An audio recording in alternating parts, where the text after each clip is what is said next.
Texas Senator Ted Cruz, thank you so much for joining us. Last night you called the speech boring but radical. And also I know that the camera caught you, looks like you fell asleep for a little bit there. Well, I did. It was a long speech. It was over an hour. In fact, it was the longest first speech a president has given in modern times. And you know, I think those three words that you mentioned sum up not just the speech last night, but sum up the first 100 days of the Biden presidency, that it has been deliberately boring but radical, that I think Joe Biden has made a political decision not to make news, not to have wild tweets. I think he made probably a pretty smart political call. That people were a little bit tired of the president driving the news every minute of every day.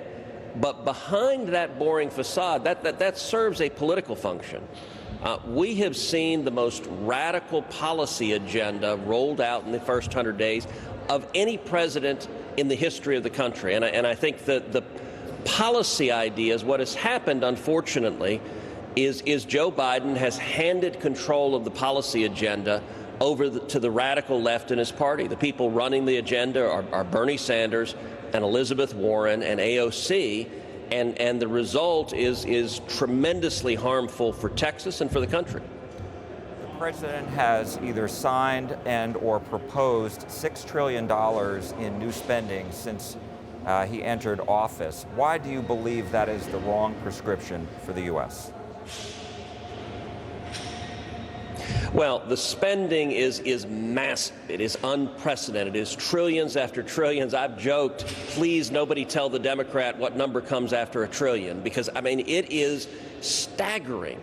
And all of this is to be paid for by massive new taxes. If you pay taxes, if you're working, your taxes are going up. Joe Biden wants to raise individual tax rates. He wants to raise corporate tax rates. He wants to raise small business tax rates. He wants to raise capital gains tax rates. He wants to raise the death tax. All of those are hammering Texans and hammering small businesses at a time where millions of small businesses across the country are just struggling to reopen their doors, to bring people back to work. We ought to be helping small businesses survive and thrive, not hammering them with new taxes, with new regulations. You look at Biden's proposals last night, it was tax after tax after tax. It was trillions of dollars of wasteful spending. And then when it comes to real crises, things like the chaos at the border, which, as you know, several weeks ago, I brought 19 senators down to the border to see firsthand the humanitarian crisis that Joe Biden's policies have created. He refuses to acknowledge that crisis. He refuses to do anything to stop the fact that we are projected to have 2 million people coming to this country illegally, that we have children in cages, Joe Biden cages, packed in there with 10% COVID positivity rates. It's a national security crisis, it's a public health crisis, and it is a humanitarian crisis, and all of it is man-made. Last night in the speech, he said